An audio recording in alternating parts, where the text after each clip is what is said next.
Olá, queridos líderes de célula, estamos aqui de volta com mais um desse vídeo que realmente é um vídeo esclarecedor para você, líder, se preparar para a sua célula essa semana. Conforme combinamos, nós vamos gravar esses vídeos explicativos, elucidando um pouco do estudo. Lembrando que eu estou aqui porque eu fui um pastor que pregou e o pastor Diogo escreveu o estudo desse último final de semana. Então, lembrando que nós estamos aí na série chamada Uma Nova História. Domingo passado, aliás, essa última semana nós estudamos a história de João Batista e agora nós vamos estudar o segundo personagem, que é Mateus. Mateus, como você sabe, a gente usou o texto de Marcos capítulo 2, do versículo 13 ao versículo 17. Mateus era um coletor de impostos, o que significava que ele era um traidor da pátria, conhecido como publicano. Ele era como se fosse um funcionário do Império Romano para cobrar impostos dos seus próprios compatriotas. Isso o levava como traidor mesmo. Ele era rejeitado, marginalizado, considerado como pecador pelos seus conterrâneos. Isso o deixava só. Mas chegou um momento na história de Mateus que tudo isso mudou. Quando Jesus, diz o texto no capítulo 2, versículo 14, ia passando e viu a Levi, ou Mateus, filho de Alfeu, sentado na coletoria, ou seja, fazendo exatamente o que ele fazia sempre, coletando impostos das pessoas. E disse-lhe, segue-me, ele se levantou e o seguiu. Então a característica desse estudo é analisar a mudança que Cristo realizou na vida de Mateus, chamando primeiro para um relacionamento com ele, e não para regras e normas e preceitos, mas um relacionamento de intimidade, de caminhada, por isso que ia passando. Segundo, para ele largar as velhas práticas pecaminosas e buscar a reconciliação e a evangelização daqueles que estavam do lado dele.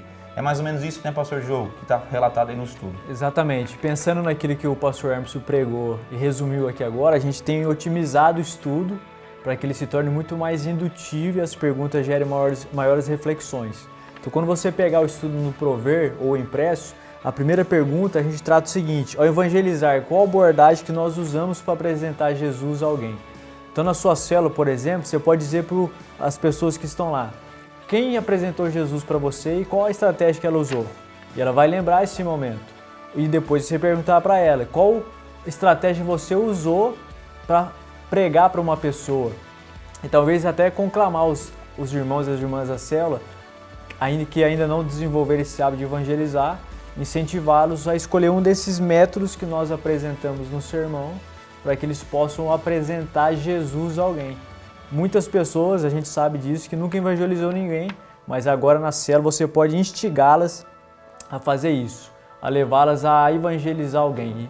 E a segunda pergunta é quais as implicações de seguir a Jesus. As implicações elas são negativas e positivas. As negativas que nós temos que abrir mão do nosso próprio ego. Então perguntar para as pessoas da célula qual é aquilo que mais aflige o seu coração, que ainda está presente dentro dele, que é incompatível com o evangelho, que nós precisamos libertar e abrir mão disso daí. A semelhança de Mateus, exatamente, sair e largar a coletoria da corrupção da sua vida e tudo mais. As velhas práticas pecaminosas. E as implicações positivas são os benefícios que o evangelho traz para a nossa vida, que é se tornar parecido com Jesus e ter o caráter dele. Então levar as pessoas a entender o que eu preciso abrir mão como discípulo de Jesus. E a última reflexão é uma frase de um autor que foi citado pelo pastor Hermes, que especificamente trata da questão da mesa. A mesa é o reconciliamento. Mateus, ele faz o jantar para apresentar Jesus às pessoas, porque ele entende que é por meio disso que elas podem conhecer Jesus.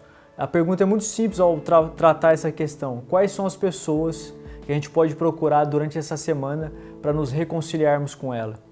Quem sabe chamá-las para comer um lanche, um pastel, jantar junto, almoçar juntos e resolver essa situação. Porque o discipulado de Jesus ele se desdobra numa prática. É desafiador? Com certeza, porque o evangelho ele é desafiador. Então a gente pode trabalhar essas questões na nossa célula aí. Isso é lindo, a parte da reconciliação fecha realmente.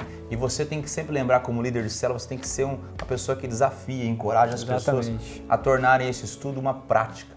Então, lembrando que você tem que mostrar para as pessoas a busca da reconciliação, a busca do abandono às velhas práticas e a evangelização. Isso tem que ser uma prática no meio da célula. E quem sabe você, líder, pode provocar essas práticas. Exatamente. Quem sabe você pode provocar na próxima semana um momento de evangelização. Quem sabe você pode fazer como Mateus, fazer um jantar para que as pessoas chamem seus amigos para uma confraternização na sua célula e você aproveitar esse momento para compartilhar da fé através de testemunhas, assim por diante, assim como fez o nosso querido amigo Mateus, que foi transformado por Jesus. É isso mesmo? É isso mesmo. Deus abençoe e uma boa célula. Deus abençoe, gente.